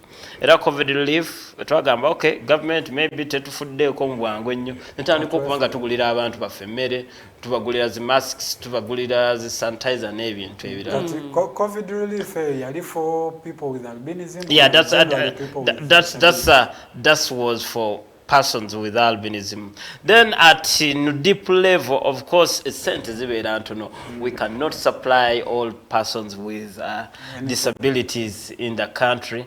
Naye twakolanga partnerships abalala in specific districts netubanga tusobola okubanga tubayamba with this COVID relief food n'ebirala ng'ebyo ebigwa mu category ya gundi ya COVID. Mu kiseera kino bw'otunuulira ndabye amawulire ebbanga eriyiseekaawo engeri abaana gye bafunyemu embuto during this COVID-19 pandemic. Mwarekodinzeyoko abantu bonna bafunye embuto? Yes, turekodinze era nga baana bato ng'ate ng'abalala netuwulira abalala nga is through forced marriage abalala nga bakooye waka abalala tugamba mbeera nnyingi nnyo era kituufu baana bangi nnyo abaliko obulemu abafunye embuto mu kaseera kano aka long covid period eno era kino tekyaffectinze bali bokka wabula even with persons with albinism. In fact era waliwo ne project empya gye twatandika with one of our colleagues, I think Edward, okutandika okubanga tukola that campaign yokulaba first of all we sensitize parents obutabanga baforcinga their daughters kubanga bakuze nnyo baforcing bagende bafumbirwe because olaba ekisooka tali kusoma aliko obulemu kamugaba agenda afumbirwe obeera oli kuvaluatinga rights ze era twafulumiza ala akayimba ke twafulumiza nga kali kasensitizinga but tuna ne target y'okugenda okubanga tukola skits ne drama on how it is important to protect this child no protecting our rights. Okay. Yeah. On addition, sorry, just a second. Yes. Kuchintu cha teenage pregnancies. Most of these, especially people with disabilities, almost under forcing. Yes, they find this kid is probably cannot hear very well, or they are probably deaf. So this person can use that as a leverage too. You know. I think that sometimes even their relatives they're involved in these things. That's what makes it even worse.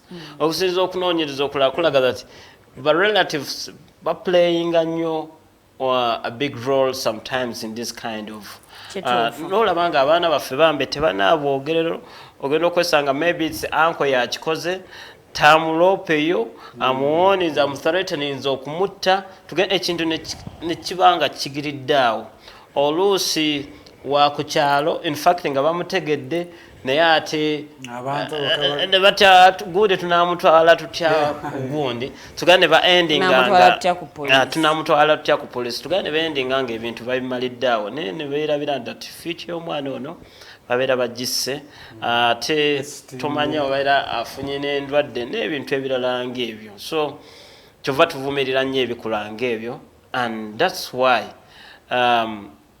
tutandise okubanga tugenda mu maaso n'okubanga tusensitizing abantu through dramas, skits, song n'ebirala ebinasobola okubanga biyamba abantu understand that early pregnancy ekolebwa abantu bennyini abali community so it's very bad and we need to stop it. Yes. Okay. Yep. Ebimu ku byewanyonyoddeko Snupa oba oliawo byekola mulimu education, economic empowerment. Yes. Apart from that, waliwo skills endala ze mwongera okuwa abantu baneeno oba ze mubangulamu abantu bano? Yeah.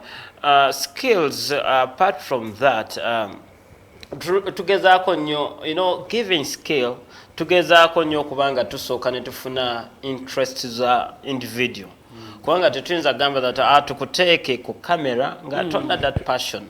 We need you to get that passion and that's why nga tetunakubanga tukufunira ogenda ofuna skills zo tusooka ne tukubuuza what do you want to do, what do you feel that you can do better. Awo tugamba nti abalala era tugenda netwesanga abalala nebagaa that we need twetaaga ekyalaani ng'oyo tumutwala mu tailoring, twetaaga air styling, air design, oyo ne tumutwala mu nviiri, oli yeetaaga kamera ne tumutwala mu ekyo. Kyetugezaako okubanga tukola is abantu tusooka ne tu identifying what they feel like to do. So tuna variety, tetuyinza gamba that oba kino nakyo n'abalala they baagala music, so we take them to the music school n'abanga basobola okubanga basoma. Yes, banasobola okubanga baachivinga their dreams. Mwina ababaka mu parliament abakiikirira abantu abaliko obulemu bw'otunuulira ababaka bano balina ekyamaanyi ennyo kye bakoze okulaba nga batebolinga ensonga ezibaluma mu parliament y'eggwanga? It's a big question. Yes, tuna ababaka bataano nga bano ababaka at least region eweerezaayo omubaka omwomu then ne bafuna omukyala yabeera overall. Bano ababaka kaŋŋambe oba nakireeta ntya kaŋŋambe bagezezzaako naye nakubadde tebanakubanga batuukiriza ekyo ffe kyetuwulira kye basaanidde okubanga bakola. Naye nja kwebaza nnyo bano abaliko at least mu bbanga ettono waliwo basobodde okubanga bapuushinga ne babanga babituusizzaako and we hope that maybe with time binaabanga bijja kubanga biyambira ddala kati nga biiru eno gye baleese empya at least ekkiriza abantu abakozi abaliko obulemu okuba at least abanga bawezezza emyaka na waliwo percentage almost ndowooza bafuna waliwo percentage endene nnyo zibajja okubanga bakkirizibwa okubanga bakola ki bafuna, which is very important ku muntu aliko obulemu, because sometimes in a sente zigenda omuntu agenda okutuuka egyo emyaka egyo oluusi astrugglinga nnyo to get that money, nezino esente abanga azitoddeyoko ne bazimuwa asobola okubanga aliwo ebirala investments endala zayinza okubanga yeeyongezaako wakuuma the retirement age. So we thank the members of parliament with disabilities n'abalala kubanga si bokka basobola okubanga bayisa etteeka eryo, but I want to appreciate the entire team and the member of parliament aba backing this bill okubanga ebeerawo. Then na bingi nnyo bali okugezaako okubanga bakola at least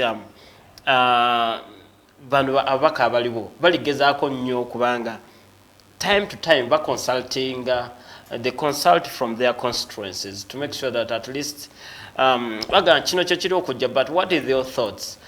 Kyendi okusaba baleme kubanga bateekayo ndowooza yaabwe nga bo okusinziira maybe ku parties zebaliko, wabula kyensaba beeyongere okubanga bapresentinga eddoboozi lyabo abalonda okubanga yes okubanga bagendera ku ebyo. Kyemmanyi bava mu gundi ez'enjawulo, parties ez'enjawulo, nekyenjagadde era okubasaba bagendere awo nga bali okugendera as so far now they're moving so well, they're presenting our voices there. Okay. Yes.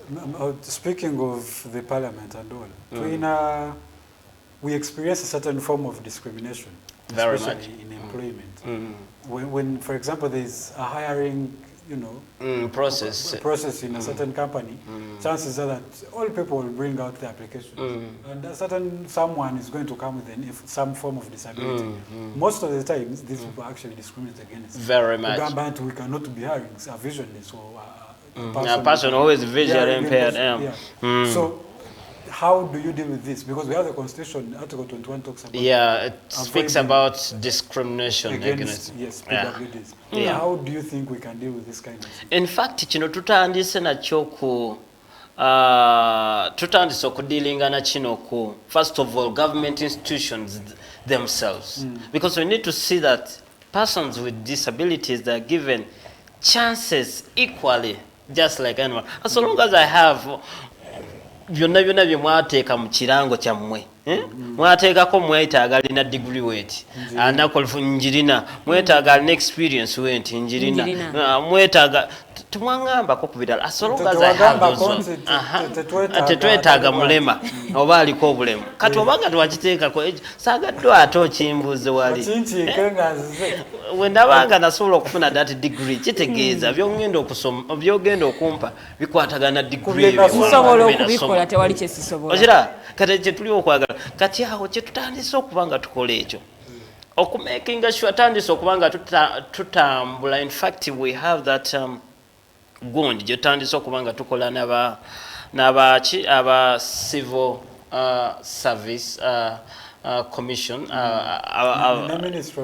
ne minister of gender ne bano buno obukiiko buno obulonda abakozi tutandise okubanga tumakinga sure that tutandika okwogeraganya nabo n'okubawa zino ensonga abantu baffe basusulibwa nnyo. They are not given enough time, they are not given reasonable accommodation. Ekyokulabirako mutadde bino ebintu byonna ne weesanga ng'omuntu applies is visually impaired. Hearing impairment. Omuleso tandise omubuuza gundi oli otya tomuleetedde interpreter kati atakuddamu ati ogudde interview. And yet you have to olina okubanga otwala that extra mile to know that onaze yet aline what you need to know. By the way, before even shortlist olina okubanga otegeera first of all tokozesa gundi ku shortlistinga simanyi bulemu kozesa ezo criterias n'ebyo byewateeka mu advert byoboogira. Then from there twale dalo tegera that which reasonable accommodation do you need to feel comfortable while you are interviewed. By then ekintu ekirala kinasinga okubanga nzuula nnyo that abantu bano I think kino kiri nnyo oba mu Africa oba mu ggwanga lyaffe wotunuulira interviews ezikolebwa mu bantu abalala they look for that capability bagezaako nnyo okulaba kiki ekinene kyoyinza okubanga you bring to their so nga ate abalala bakola just kusuuza busuuza kuleeta ebyo ebinaasobola okubanga bikulemesa maybe to get that job in brief that sometimes bagenda okubanga bakuleeta ku interview nga waliwo omulala eyatwala ogwo omulimu nga gwe bakuleese kugirirako so kyetusaba in case you've got maybe a person with disability has been maybe shortlisted, make sure that you provide reasonable accommodation to these people.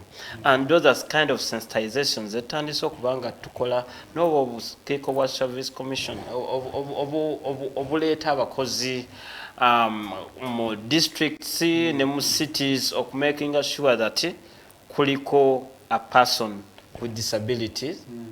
By the way, era naye kwali kati kakiko of course yalingako nenga ne mandates abera na ntono nnyo nenga n'olusinga netamanyi na needs of persons with disability nero akwa act egamba ati kulina okubeerako kati n'abalala simanyi baba abatolanga wango n'omuntu ngati just kutuukiriza mukolo kati tuli bagamba ekiteeso ono omuntu kakiikaako is to make sure that in case person with disabilities is one of the candidate, making sure that this person or person okubanga ba providing a reasonable accommodation enamu omukisa okubanga solo kuddamu all questions ezigenda okubanga zimubuuzibwa during the interview. Neko, the same issue on employment. Most of the times, of course, I think most, is it districts? By labor officers? Yes, labor officers. Where a marginalized employee can go and report these cases. We have those who are even skilled on the needs of people with most the labor officers, that's what they're in. But it's one of them mandated to protect this person. Let's say complain. No a person with disability atuteyo omusango maybe is violated in one or the other. For example, in Zokulanga, ono omuntu maybe wa wheelchair ne gwoli kumuwa kukola eri waggulu. So nga atenga mu office yote muli mu ramp tunangeri gyagenda kubanga agenda eri ne gwoli kumuteeka eri, that's you're violating the right of this worker. Obanga okimanya nti olese wa wheelchair, making sure that wagenda okubanga akolera is leveled kutoolako ng'olina lift oba ramp. Ate mu police nina yaba bayambako ku police nebaza nnyo mukwano gwange oyo akulira Gondia interpretation nerabidde erinnya era ndowooza obanga mulaba I think alikola mulimu gw'amaanyi nnyo era nagezaako nnyo picking interest how he came to join that, and really it's amazing story how he came. Kyekyo kye twetaaga naye weewuunyo kiri only ku headquarters. That's true. Kati eno wansi simanyi oba person with disability oba visually hard of hearing omulimu oba gugezeerayo gubakubira. So you find that when abantu baba wa fair hearing oba n'emisango gyabwe okubanga tegiwulibwa bulungi oba nabo okulemerera okukola statement entuufu because of communication ozira kati kye tuli okusaba nti kireme kubeera eri waggulu wokka wabula kituuke eno wansi. Nga SNUPA waliwo ebitongole ebirala bye mukolagana nabyo bwe muba mukola emirimu? Yes, tuna partnership n'ebitongole bingi nnyo ebituyambako mu ngeri emu oba endala. Tulina ebitongole kati nga Advantage Africa naddala ebasinga okubanga batuyamba mu byobulamu. Kino kitongole kisinzira UK naye mubo era batuyambako okubanga tujjanjaba ensusudde n'okurecruitinga different districts mu Uganda. Then tubeera n'aba DHF bano batuyamba okubanga tubuildinga capacity za clusters kwa tulina buli district tubeera n'obukulembeze kati twetaaga bano abantu eyo nabo besobola okubanga beetongola n'okwerwanira eddembe lyabwe n'okubanga batwala ebyetaago byabwe ku their district level. Kati DHF etuyamba nnyo ku ekyo then tubeera ne DRF etuyambira ddala naddala okubanga twongera okudemandinga oba n'okuyamba government to make policies naddala ebyobulamu ne policies ez'enjawulo eziyinza okubanga ziyamba abantu with albinism. Tukomyawo tukolagana ne NODEP, tukolagana ne waliwo friends and well wishers kati nga goyinzo gamba okimanyi Christmas eno twalayoko enkoko eno oba kilo 10 zino ezakawunga oweeko family era egyetaga kati tubeera n'abantu tulina abo ba official partners then tubeera n'abantu aba bulijjo ba friends and well wishers. Yes. Then kirungi nnyo njagala but then ninayo kamu before we go to the comments. Yes. Tuina the education curriculum is being the new education curriculum. Trying to make it, Do you think there should are you making like some kind of advocacy? Yes. For example, for abana abali like blind, those kind of brailles, their way of writing is being catered for. Are you advocating for that? Yeah, we advocated, and at least we are happy to registering at this success, whereby we requested them to allow extra time for persons with albinism. Jukira tetula bulungi kitegeeza n'ebibuuzo tubiwandiika mpola. Okira era nze nnyinza okugamba that ku university baatuwanga ebibuuzo 4 questions, four questions in most papers, course units zetwakolanga. Naye nziza nzibuwaliranga okumalangayo the 4 questions maybe nkola 3.5 because of time nga sisobola ate nga time baatuwanga the same noli alaba obulungi nga nze kintwalira obudde, so we ask them to give more time.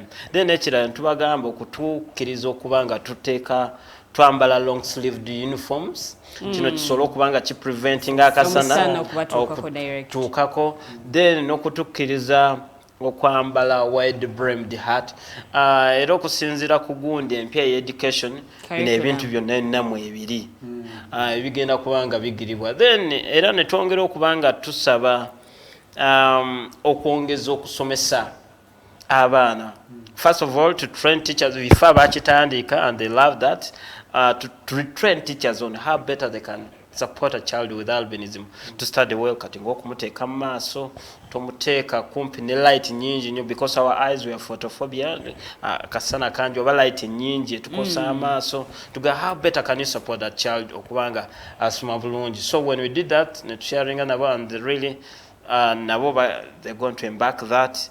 Then n'ekirala is bagezezaako okubanga nabo okubanga basomesa abaana abalala baligenda okubanga batandika okubanga okusomesa the peers.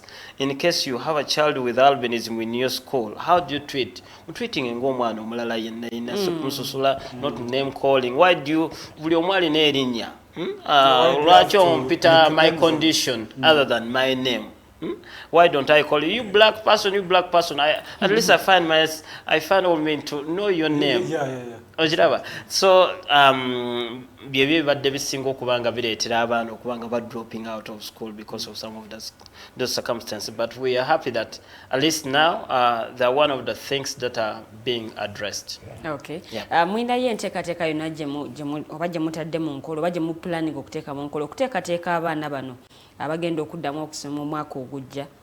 Yes, tutandise okubanga first of all okwogeraganya n'abazadde baabwe okusobola okukibaagalisa and we like role models tuvudde tugamba okimanyi omuzadde omwana otamutwala ku ssomero future yo obeera ogisse abeera tagenda kubanga afuna omulimu ogwegasa agenda kubanga abeera mukasana kulima of course okulima si kubi nekyengamba omulimu ogunamu exposing sa olususu lwokubanga ate lubeera nnyo mukasana so nga ate abeera nga asomye kibeera kimuyambako somehow okubanga ate exposing so omwana abeera nga omutwala ku ssomero. Of course waliwo abakuliridde ng'olaba nga like giving up, then abo kati tulinayo entegeka y'okwagala okubanga tubatwala mu scaling basobola okubanga at least tebabeerera waawo nga tewaliwo kibalinawooko naye nga that's already the plans that tulina. Era tusaba covid yonna azaalime kutukosa nnyo nakutuleetera bintu bitali birungi kubanga abaana batudde nnyo akaseerako kawanvu twetaaga okulaba nga basoma. Okay. Yes. Kampitaiteko mu comments. Nchara Nacheyunerita agamba, when you last hosted him, he told us that a number of his colleagues were contesting for political leadership. Yes. Wow. How many did go through? Wow. Oh, thank you for that. Thank you for that question. Her names again? Nacheyunerita. Yes, Nacheyunerita. Webale ekibuuzo ekyo. So far, we've got at least more than 5 people with albinism in political leadership. Wow, that's good. like councillors mu district ezenjawulo, not every district but at least mu north waliwo abayitamu with albinism, abalala bali ku district level, then ne mu central tulinayo, then ne mu eastern eno gyenva tulinayo kumpi ng'abantu bameka, tulinayo bana nga they're in different positions, which we are glad and we are happy that when we mobilize them netugamba that musobola basobola okubanga bavaayo ne basobola okubanga bafuna ebifo ebyo. In fact bino tebyali nga bya unopposed, they were competing seriously with the colleagues n'abalala, naye kubanga nabo bekkiririzaamu and they were able to sell their manifestos ne basobola okubanga bayitamu. Okay, still nakyine Rita agamba, I sometimes this year saw him Germany in one of the in one of the international conferences. What are those promising achievements that persons living with albinism can think of out of such conferences? Wow, thank you so much. Wow, I think I'm following a new. Wow, first of all, yes, that was I was so honored to be one of the delegates. Era olukungano lwa One Young World ng'ovudde ku UN. UN ya bonna nate One Young World it brings for youth all over globally from ensi zonna ze tulina, and I was lucky one okubanga mbeera one of the delegate speakers. So one of the thing gundi eno etuweera ddala omukisa, it's in an advocacy process influencing abantu ab'enjawulo. For example, ababaani abaliyo, these were billionaires were making motoka za BMW, Facebook, akolera Facebook n'abalala n'abanene. So for us when we go there, it's purposely advocacy. Sazina ayinza okunjulira nti maybe wabaira nga alina smartphone. Most of the smartphone ezakolebwa 2018 and above. Can you believe that visually impaired person can use them? And do you know how about those things come in place? When we go there, we try to message eno gye tuli wano of inclusivity eberenga egenda buli wamu, era gwegenda ku accessories ojja kulabanga walubiwe byonna tugambe nga n'omuntu omuzibe asobola okuba nga akozesa smartphone. Wakimanyi kati waliwo n'emmotoka nga omuntu omuzibe asobola ogivuga. So when we do this advocacy, tetukoma ano wabula tugezaako n'okulaba that globally targeting bannannyini company, those mega companies byonna byonna ebakola, the drivers tuga okay mubikoze naye making sure they're inclusive for each and everyone.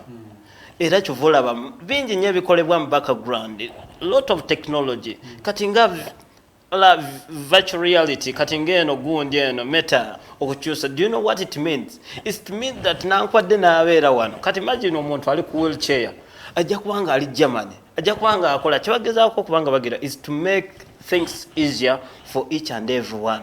Nga tolina kubanga okozesa maanyi.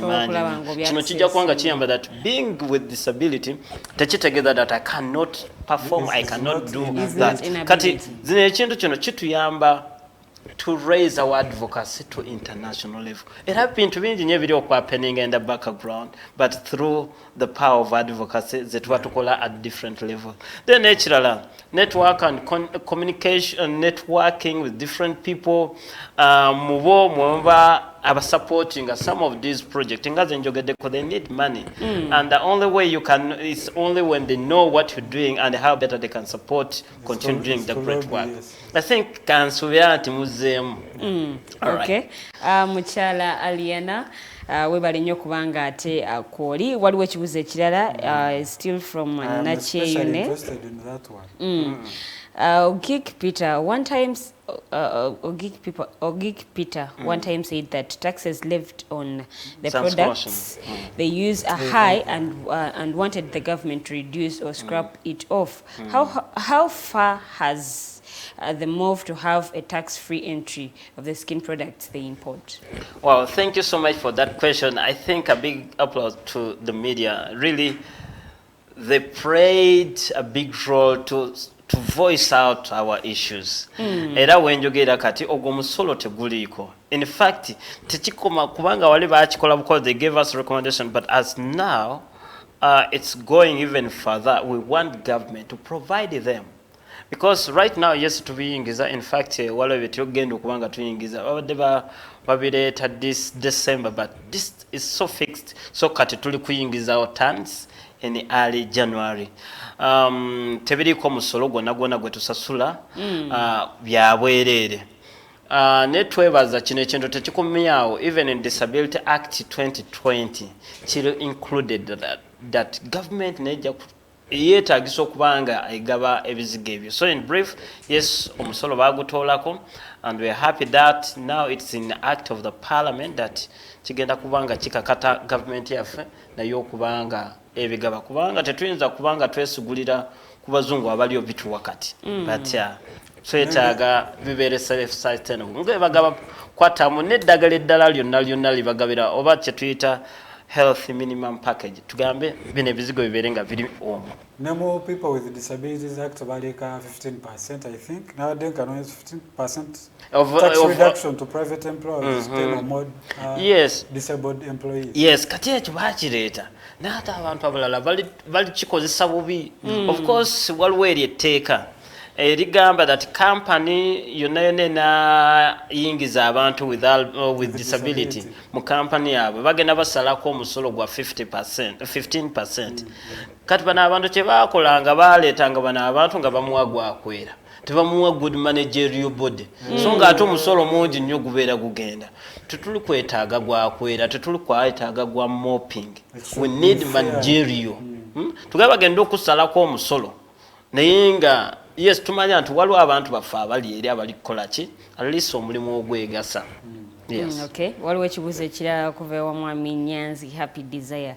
Ask for me, Mr. Peter, about the albinism beauty competition. I think it was a nice initiative.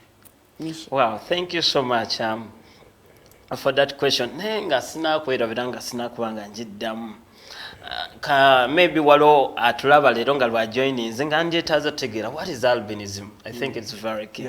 Albinism is a genetic condition that is inherited, of course, from both the father and mother, and whereby when this parent they come, there is a chance of giving a birth to a child with albinism. Chiva kutata ne mama, both of them balina okubanga babeera ne gene ene ya albinism. Okiraba. And albinism is not only in Uganda, but it's worldwide. Ebweru abawagira abalaba omupiira post calls maybe mwali mulaba muzungu, but with albinism mu nsi ezenjawulo tuna aba China, aba Japan, aba Europe n'aba Africa lwakwano kistandinga so mangu nnyo. Then ekira albinism mulimu categories nyingi nnyo. Mulimu abeeru nganze mbeera sinako melanin yenna, then abeerawo abali brown. You find is brown like is Negro. Tuganga alinga omusaayi omutabule, but when it's albinism, both parents olanga badduka banenga omwana. Of course, ebyetaagamuko mwa extra gundi nenga boyinza kitegeera akasana oli akakuyita mu mangu, amaaso oluusi nago gatambula, then abalala waliwo boyinza okulanga totally dark. Ebyo bika bya albinism. So kati sina bantu bokka, but going further oyinza okusingana n'ebisolo n'ebirala.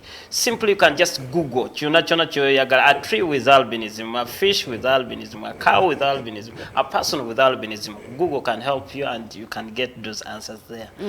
Then ekibuuzo the competition, wow, it was really good, and its major aim was to help person with albinism, first of all, build their confidence and appreciate how beautiful they are. You know, a beautiful flower, it's a combination. So we should know that God loved this world. Now to take to one of the flowers in this world. Kati twali twagala to building a confidence basobola okubanga ba appreciating kubanga waliwo abalala nga beetanga the fear n'okweraba mu mirror nga alowooza maybe is not worth enough to be overliving. Then ekirala twagala okubanga tubayamba okubanga ba achieving some of the objective of our project kati nga abadde ngako nga Miss Albinism abadde nya focusinga ku health ekirungi nemwe nyini musawo. Okay. Yes. That's really good. As we there are more comments? Just on Atwaire Nicholas Agambe, economic empowerment is key. Yeah, very well. And so that's really what we need, and we're praying that we continue to do this. As we conclude, I wanted not to leave this out. How do you think we can fight the stigma against people with disabilities? The stigma about persons with disability, first of all, no one applied to be with a disability. Even we who are born, it's by chance that we were born with this albinism. Anyone can get a disability at anywhere. You've got that those ones who are got from accidents, that those ones ogenze mudwayo ofunyo omusujja bakukubye empiso te reactinze na gundi ogeno kulanga ekuzibya amatu oba amaso. Anyone is a candidate. So we should just know that they are part of human diversity. Katinga wolaba enemeze eri wano now today you see how beautiful setting it is. So just know that we are part of beauty of this world. We are all equally good. So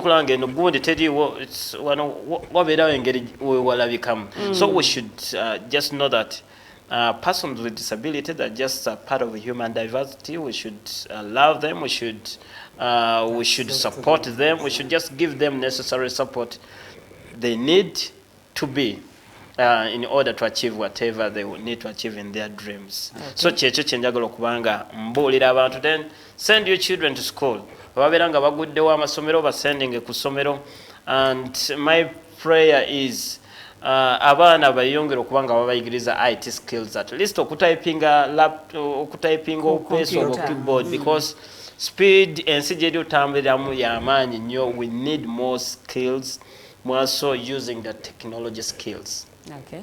Yeah. Mwami Peter nga tetunaba kuwunzika. Akapeera kaffe naye nga tetunatuuka ku kapeera ako nga toli mu kuyimba oba nga toli mu kuweereza, because nkitwala nga buno buweereza. Yeah, this is a ministry. For me, I call it a ministry. Yeah, bw'oba nga toli mu buweereza oba bw'oba toli mu kuyimba, kiki ekirala ky'onyumirwa okukola mu biseera bye eby'eddembe? Nga siri kuyimba, siri ku personal ayagala nnyo, njagala nnyo outing. Oli muyimbi, you are a politician, you are an advocate. But am I a politician? I heard that word. You said you are a councillor. No, I'm not. Personally, I'm not a councillor. You're a leader. I heard the word politicians. Okay. You are a leader. But I'm a leader somewhere, but not even in a political sphere. Yeah, okay. But I influence and nyambako and I inspire more others to be. So katinga siri mwebyo, siri mukuyimba, siri, I love outings. I love nature. Okay. Era biseera ebyo ngendako ku mazzi, ekirungi nazaalibwa ku mazzi. So I discovered that water is one of the beautiful flowers. So mbeera ntambulako okwo, neewugako, n'okutambulako ku mbalama z'amazzi. Ebyo, that's how I spend my time. Mwembanga siri mu ebyo ne nabyo bibeera bitono nnyo. Naye nga njagala nnyo okuyimba. Era buli wenkomanga nankooye nnyo nga nkomawo nga ngenda mu studio room yange nga nkolako ebya music nga birungi oba achievements ki zofunye gwe ng'omuntu oba ate n'ekitongole ky'okulembera? Ku byaki? Ku byenkola oba? Ku byokola byonna. First of all, I love what I do because nakiyayanira okuviira ddala nga ndi muto. So that's why I find it as a vacation. Tuga ekintu kyempumuliramu. It's like ndikola naye ninga ali mu kiwummulo already, ninga ali mu vacation.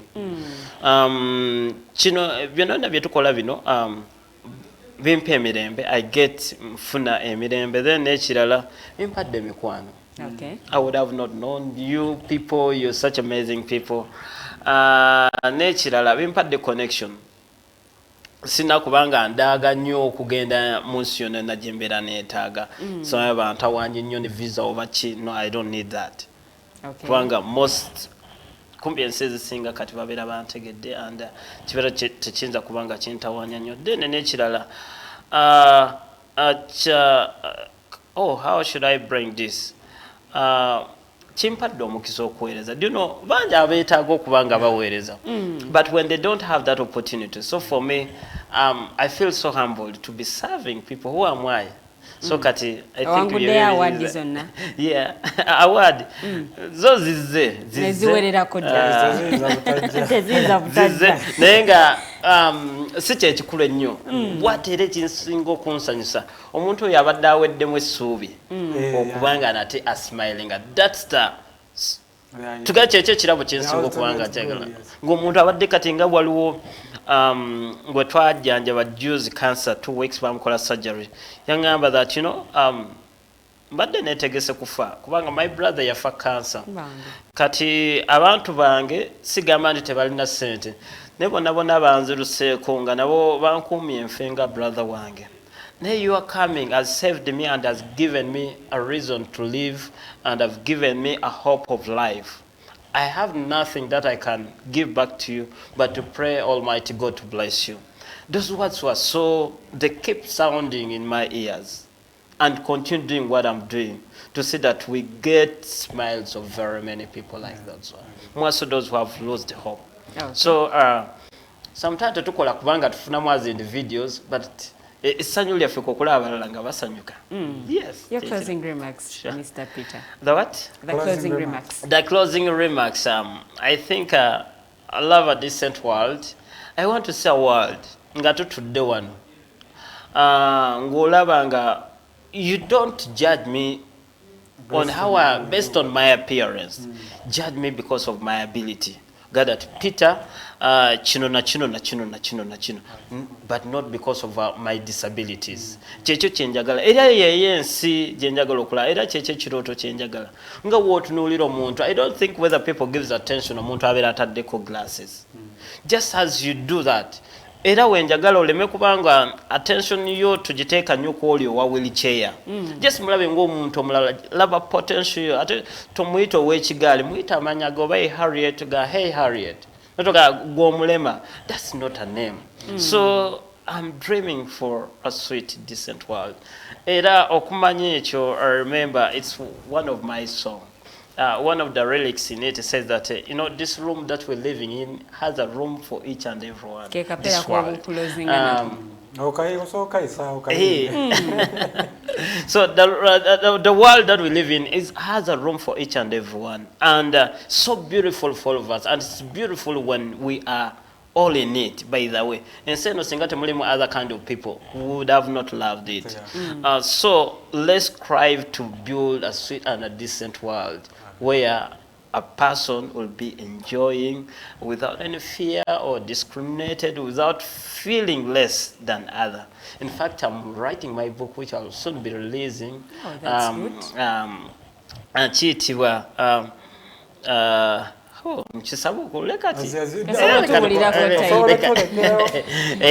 nenga kiri kujja mujja kubanga mukinyumirwa. You'll get inspired. Is full of my personal stories, my journey, but also to motivate you that you shouldn't allow your environment to define you, but you have somebody who can define.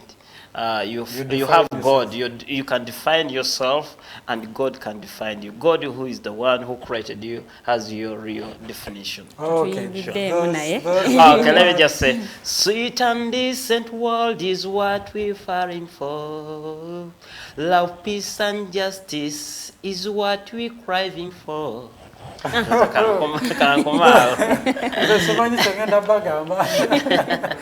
the words of Mr. Peter Ogik.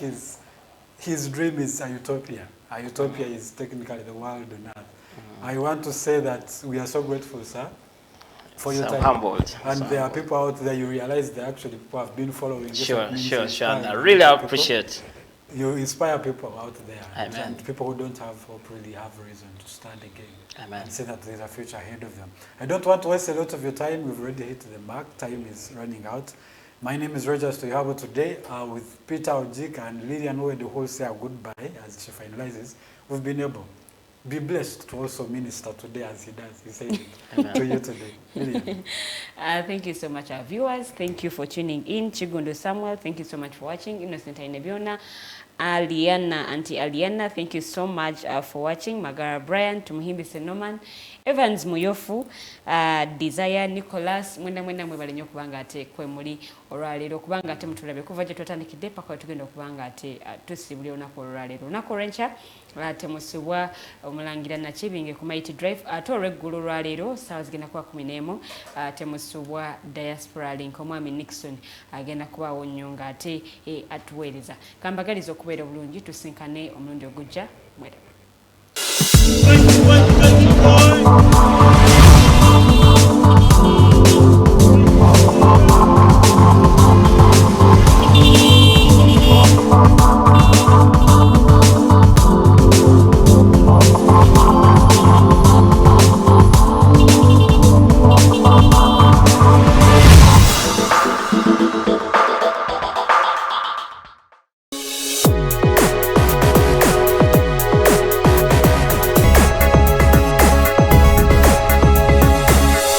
Alternative Dig Talk. Real issues, real talk.